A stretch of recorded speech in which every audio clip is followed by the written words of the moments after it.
बाद संसद का बजट सत्र शुरू होने वाला है। पहले से ही कई मुद्दों पर विपक्ष के निशाने पर आई मनमोहन सरकार के सामने एक बहुत बड़ी मुसीबत सामने आ गई है। 2G, कॉमनवेल्थ, कोयला के बाद मनमोहन सरकार में एक और बहुत बड़े घोटाले का पर्दाफाश हुआ है और इस बार घोटाले की आंच रक्षा मंत्रालय पर है, जिसके मंत्री AK एंटनी हैं। एंटनी यूपीए सरकार में नंबर 2 की हैसियत रखते हैं और उनकी छवि अभी तक ईमानदार और बेदाग रही है। ये पहला मौका है जब उनकी साख दांव पर है। ऑगस्टा हेलीकॉप्टर की खरीद में 350 करोड़ की दलाली के मामले में आज बड़ी गिरफ्तारी हुई है। सरकार ने CBI जांच के इसमें आदेश भी दे दिए हैं। आज इंडिया न्यूज आपको बताएगा कि किस तरह 12 हेलीकॉप्टर्स ने भारतीय राजनीति में भूचाल ला दिया है।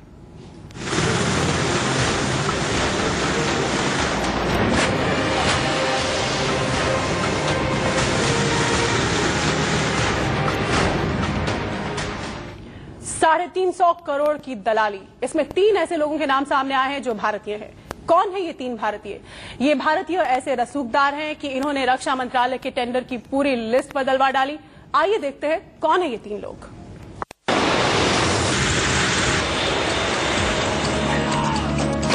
बफर से 5 गुना बड़ा रक्षा घोटाला सामने आया है। 2G, कॉमनवेल्थ, कोयला के बाद अब हेलीकॉप्टर घोटाले से मनमोहन सरकार हिल गई है। देश के बड़े और रसूखदार लोगों के लिए साल 2010 में इटली की कंपनी अगस्टा वेस्टलैंड से 12 हेलीकॉप्टर की खरीद का सौदा तय हुआ।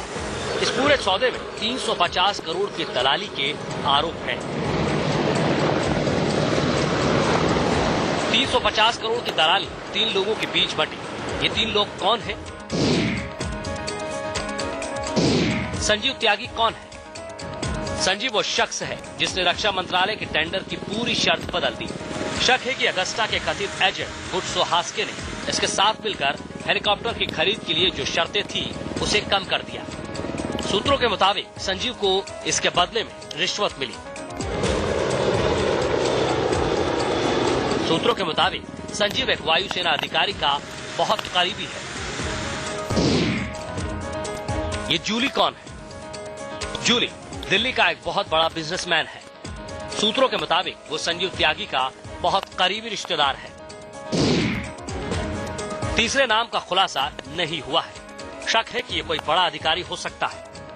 हर एक डिफेंस डील में ये हमारा प्रोक्योरमेंट प्रोसीजर ही ऐसे बनाया गया है कि कितने ही लूपहोल हैं, कितने ही स्टेजेस हैं जिसमें लोगों की अप्रूवल चाहिए, कितने ही स्टेजेस हैं जिसमें वेवर चाहिए। सो ये तो जब ऐसी पावर किसी को मिल जाती है तो कोई ना कोई तो इसका गलत इस्तेमाल करता ही है। इटली के साथ हेलीकॉप्टर डील का यह मामला पिछले साल सामने आया था। अक्टूबर में भारत सरकार ने इटली से इस मामले में पूरी जानकारी मांगी, लेकिन इटली ने दोनों हाथ खड़े कर दिए। न्यायिक प्रक्रिया का बहाना बनाकर जांच में सहयोग करने से साफ इनकार कर दिया। और सियासी सरगर्मियों के बीच अहम बात यह है कि आखिर 3,546 करोड़ की डील में हुई दलाली का खुलासा कैसे हुआ। ये पूरी कहानी बड़ी दिलचस्प है। पूरी दलाली की कहानी एक टेप के साथ खुली। कैसे और कहां रिकॉर्ड हुए ये टेप, आइए देखते हैं। 350 करोड़ की दलाली का खुलासा कैसे हुआ? टेप में कैद सबूत। 3,546 करोड़ की ऑगस्टा वेस्टलैंड हेलीकॉप्टर डील में दलाली का खुलासा एक फोन टेप से हुआ। इस फोन टेप में घोटाले के आरोपियों की आपसी बातचीत कैद है, जिसमें भारतीय जांच एजेंसी के अधिकारियों को बेवकूफ बताया जा रहा है। आरोपी कह रहे हैं कि भारतीय जांच एजेंसियां उन्हें कभी नहीं पकड़ पाएंगी। इस टेप को लेकर इटली में इन दिनों काफी चर्चा है। गिसेप ओर्सी ने दिए सबूत। गिसेप ओर्सी डिफेंस ग्रुप फिनमेनिका का CEO है। मंगलवार को उसे गिरफ्तार किया गया है। इस पूरी दलाली में ओर्सी की गिरफ्तारी के बाद से कई पर्दे खुलने की उम्मीद है। इस मामले में अभी तक की ये सबसे बड़ी गिरफ्तारी मानी जा रही है। इटली के अखबार में क्या छपा? इस पूरे मामले को सामने लाने में इटली के एक अखबार की अहम भूमिका है। कुरियर डेला सेरा के ऑनलाइन एडिशन में हेलीकॉप्टर दलाली के इस खेल की कलई खोलकर रख दी। अखबार के मुताबिक फिनमेकेनिका कंपनी पर दूसरे देशों के साथ भी रक्षा दलाली के आरोप हैं, जिसकी जांच इटली में की जा रही है। अब बड़ा सवाल ऑगस्टा वेस्टलैंड की अगली खेप को लेकर है। सूत्रों के मुताबिक ऑगस्टा का एक हेलीकॉप्टर आ भी चुका है, लेकिन 11 बचे हेलीकॉप्टर का क्या होगा, इस पर सस्पेंस है। Bureau report, India news. और इस सनसनीखेज मुद्दे पर हमारे साथ बातचीत करने के लिए खास मेहमान हमारे साथ स्टूडियो में मौजूद हैं विंग कमांडर प्रफुल्ल बख्शी, रक्षा मामलों के जानकार, एमओडी मिनिस्ट्री ऑफ डिफेंस के प्रवक्ता भी रह चुके हैं। आपका स्वागत है। साथ ही हमारे साथ मौजूद हैं रिटायर्ड सीबीआई अधिकारी एसएस शर्मा, स्वागत है आपका। और हमारे साथ मौजूद हैं स्टूडियो में कैप्टन एसएस पनेसर, ये एविएशन एक्सपर्ट हैं। सबसे पहला मेरा सवाल विंग कमांडर बख्शी आपसे, जो डिफेंस डील्स में पहले भी इस तरह के जो नेक्सस की बात आती रही है अधिकारियों के बीच में, मिडलमैन यानी दलालों के बीच में, हायर ऑफिशियल्स के बीच में, एक बार फिर ऐसा लग रहा है कि उसी तरह के नेक्सस का ये नतीजा है। ये बिल्कुल नेक्सस का ही नतीजा होता है। देखिए, ये डील्स जो होती हैं, डिफेंस डील्स, ये करोड़ों अरबों में जाती हैं। और क्यों जाती हैं? क्योंकि हम कुछ बनाते नहीं है, इसलिए जाती हैं। बाहर से सामान आता है और बहुत सारी कंपनीज इसमें रेस लगाती हैं, और जो रेस लगाती हैं कंपनीज, वो अपना उल्लू सीधा करने के लिए किसी ना किसी को पेमेंट करते हैं। पर पेमेंट जो होता है वो इतना भारी होता है, और ये डिफेंस डील्स अलग अलग स्टेजेस के ऊपर अलग अलग अथॉरिटीज उसके ऊपर साइन करती हैं। हमारे हिंदुस्तान में 3 सर्विस हेडक्वार्टर्स और मिनिस्ट्री ऑफ डिफेंस अलग अलग हैं, तो ऑटोमेटिकली ही महकमे अलग अलग हो जाते हैं, पारदर्शिता नहीं रहती है। और इसके साथ जो डिफेंस डील्स की जो लेन देन की बात होती है, जैसे कि लांछन लगे हुए हैं, ये पहली बात नहीं हुई है। मैं बचपन से देखता आ रहा हूं, चाहे जीप स्कैंडल, चाहे सेंचुरियन डील, चाहे आपका बोफोर्स, चाहे HDW सबमरीन, चाहे अभी हाल ही में ट्रक्स वाली deal, coffin deal, any deal, हमारी सारी डील्स में करप्शन है, पे बैक है, और उसके बिना काम नहीं चलता। पेपर साइन नहीं होते, फाइलें पूरी नहीं होती। लोग यहां तक ये करते हैं कि अपने इक्विपमेंट को एक्सेप्ट कराने के लिए वो उसके चेंज करवा देते हैं कि अगर इसकी परफॉर्मेंस अच्छी नहीं है तो वापस जाएंगे मिनिस्ट्री ऑफ डिफेंस या कहीं भी गवर्नमेंट को कहेंगे कि आप अपने क्यूआर चेंज कर दीजिए, और डाउनग्रेड क्यूआर कर देंगे। तो यहां तक भी लांछन लगे हैं। सच्चाई क्या है अभी हम नहीं बता सकते। कैप्टन पनेसर से मैं एक इस पर स्टेटमेंट कमेंट लेना चाहूंगी। कैप्टन पनेसर, आप एविएशन एक्सपर्ट हैं। ये जो वेस्टलैंड हेलीकॉप्टर्स की डील हुई, 12 वेस्टलैंड हेलीकॉप्टर्स, क्या ऐसी जरूरत थी? क्या इनमें ऐसी खास बात है कि इतनी बड़ी किकबैक इसमें देनी पड़ी और ये हेलीकॉप्टर हमने लेना चाहे? देखिए, मेरे को ये नहीं समझ आया कि पहले तो एक कमेटी बननी चाहिए जो कि सिलेक्ट करती है कि हेलीकॉप्टर की टेक्निकल फिजिबिलिटी अच्छी है कि नहीं। अब वो कमेटी कौन थी, कैसे सिलेक्ट हुआ? लेकिन जब ये स्कैम अब नजर आया है, पब्लिक के आइज में ओपन हो गया है, तो इसका एक सोल्यूशन है कि पहले तो ये डील एकदम कैंसिल कर दी जाए। और हमको ये पता है शुरू से, जैसे बख्शी जी ने कहा कि मैंने देखा है काफी देर से इतने स्कैम चलते आ रहे हैं, इसका मतलब कि हमारी गवर्नमेंट बड़ी वीक है, कोई एक्शन नहीं ले रही इनके ऊपर।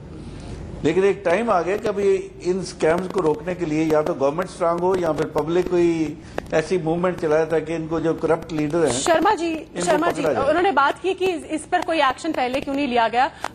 दिलचस्प बात यह है कि ये मामला मीडिया में 2012 मार्च में ही उजागर हो गया था, रिपोर्ट्स आ गई थी, लेकिन सरकार खामोश रही। आज जब इटली में मिलान में गिरफ्तारी हुई तत्कालीन सीईओ की, उस कंपनी के फिनमेकेनिका के, तब जाकर सरकार जागी और अब सीबीआई जांच की बात हो रही है। विदेशी सौदों में अक्सर ऐसा होता है कि भारत की सरकार के हाथ कुछ बंधे हुए होते हैं।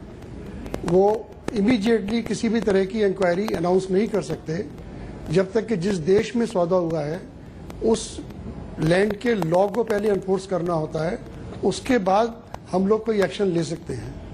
या दूसरी स्थिति ये होती है कि हमें अपने लेवल पे कुछ मालूम चले और हमने कोई सबूत इकट्ठे किए हों तो हम उस सरकार को इंटीमेट कर सकते हैं, उनको बता सकते हैं और ये तय कर सकते हैं कि हमें इसमें आगे कार्रवाई करनी है या नहीं करनी। विंग कमांडर बख्शी, क्या आप इस बात से इत्तेफाक रखते हैं कि हाथ बंधे हुए थे, हाथ बंधे होते हैं ऐसे मामलों में? देखिए, ऐसा बात है, हाथ बंधने का मतलब है आप हाथ बांधना चाहते हैं, इसलिए बंधे होते हैं। क्योंकि आपको ये कोई प्रॉब्लम नहीं थी, हमारी जो गवर्नमेंट पहले से ही ये ब्यूरोक्रेटिक प्रोसीजर्स को चेंज कर सकते थे, हम कर सकते थे और करना चाहते तो जरूर हो सकता था, पर हमारे लगता है पॉलिटिकल विल इस महकमे में थी ही नहीं और लोग पता इसलिए नहीं चाहते थे। मैं छोटी सी बात करता हूं, जो हिंदुस्तान में चीज बनती है उसको आप बनने नहीं देना चाहते और बाहर की चीज को एक्सेप्ट करना चाहते हैं। HF-24 एयरक्राफ्ट था, इतना बढ़िया था, उसको एकदम जो जहाज उन्होंने 3 घंटे या 4 घंटे फ्लाई किए थे उनको आपने गिरा दिया और जैगुआर डील या बाकी डील्स को आपने एक्सेप्ट करना शुरू किया। क्यों? क्योंकि फॉरेन कोलैबोरेशन के साथ था। कैप्टन पनेसर, क्या आप इस बात से इत्तेफाक रखते हैं कि हम देश में इससे बेहतरीन हेलीकॉप्टर बना सकते हैं, हमारे पास ऐसी तकनीक आज के तारीख में है, तो फिर हमें क्यों विदेश की तरफ देखने की जरूरत है? मैं ये मानता हूं, लेकिन हमारे मुल्क में अभी इतनी डेवलपमेंट नहीं हुई कि that we can manufacture such high profile fighter type of helicopters and all that. Even if we have to purchase from the other country, why we are not taking action against these scamsters and all that? We should cancel the deal. There are other countries available where we can get the better helicopters and all that. And we should form a committee now to go into, and these scamsters who are involved in this kickbacks, they should be immediately taken to task. And we should cancel the order immediately. Wing commander Bakshi, मैं ये जानना चाहती हूँ, आप रक्षा मंत्रालय में रह चुके हैं प्रवक्ता के तौर पर, इस तरह की डिफेंस डील्स में क्या प्रक्रिया, क्या प्रोसीजर रहती है? इस नेक्सस को कैसे अवॉइड किया जा सकता है जो अक्सर ऐसी डील्स में सामने खुलकर सामने आता है? देखिए, ऐसा है कि इसका बहुत लंबा प्रोसीजर है, पर मैं आपको ये बताना चाहूंगा कि जब तक हमारे जब अपना रिक्वेस्ट फॉर प्रपोजल भेजते हैं, ऊपर से लेटर्स आते हैं, अब जो कंपनीज अपना क्या कहते हैं टेंडर्स भेजते हैं, उस टेंडर्स को जब हैंडल करते हैं तो उस समय जो लोग इन्वॉल्व होते हैं वो एब्सोल्युटली उनके एक्टिविटीज में पारदर्शिता होनी चाहिए। मैं ये नहीं कहता कि आप जाके टेलीविजन पे अनाउंस कर दीजिए कि फलाने फलाने की कंपनी की ये वैल्यू है, नहीं, पर सारी का सारा प्रोसीजर्स जो होता है वो एब्सोल्युटली ओपन होना चाहिए और उसमें जो टेक्निकल एक्सपर्ट्स होते हैं वो right from the beginning to the end रोक रही हूँ आपको यहाँ पे रोक रही हूँ। एक छोटे से ब्रेक के लिए हम रुक रहे हैं, ब्रेक का वक्त हो रहा है। आप सभी के पास हम लौटेंगे और ब्रेक के बाद हम आपको दिखाएंगे कि आखिर इस हेलीकॉप्टर की खासियत क्या थी या नहीं थी, और साथ ही बातचीत करेंगे कि सीबीआई को अब जांच सौंप करके सरकार ने फिर एक बार मामले को डाइल्यूट करने की कोशिश की है। आप देखते रहिए हमारी खास पेश।